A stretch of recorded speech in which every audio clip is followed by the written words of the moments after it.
a tous une idole, une sorte de modèle, quelqu'un que bizarrement on admire plus que les autres. Personne n'est parfait, et pourtant cette phrase n'a aucun sens lorsque l'on pense à ce modèle en question. À nos yeux, il est parfait. Personne ne peut représenter la perfection mieux que lui. On se dit même que tout le monde devrait l'apprécier. Tout le monde sans aucune exception. Personnellement, je pense avoir trouvé ce modèle. Je l'ai découvert petit à petit et j'ai remarqué son talent.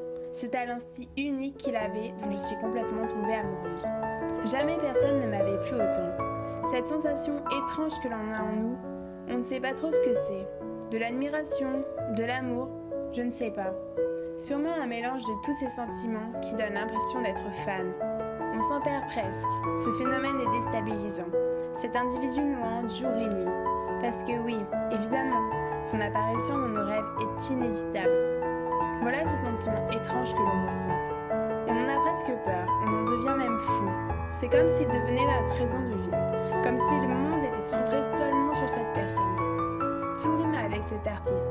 Tous les mots, toutes les phrases, tout peut avoir un rapport avec lui. Une idole, c'est beaucoup de bonheur, mais aussi beaucoup de souffrance. Elle nous donne sans relâche, et nous, la seule question qu'on se pose, c'est comment le lui rendre. Le problème, c'est qu'il n'y a aucune façon. Elle nous donne encore et toujours, et nous, on ne peut que répondre merci. C'est là où l'on souffre. On souffre car on se sent impuissant de ne rien pouvoir faire. Il y a aussi cette envie de la voir, de lui parler, de pouvoir la serrer dans nos bras. Ces envies qui ne peuvent pas être réalisées malgré qu'on y tienne vraiment. L'envie d'être sans cesse proche de cette personne. On se contente de ce que l'on a, mais c'est dur, très dur. Elle peut nous faire sourire comme pleurer. Elle peut nous procurer du bonheur comme de la souffrance. Mais au final, on se rend vite compte que cette personne est essentielle. Essentielle. Que l'on ne peut plus s'en passer. Que si l'on oublie un petit bout de temps, elle revient automatiquement dans notre tête. Cette personne me hante bientôt depuis 2 ans. Mais à quoi bon compter? Je pense qu'elle ne s'en ira jamais. Il y aura sûrement des moments où elle s'effacera de mon esprit, mais je suis quasiment sûre qu'elle restera en moi.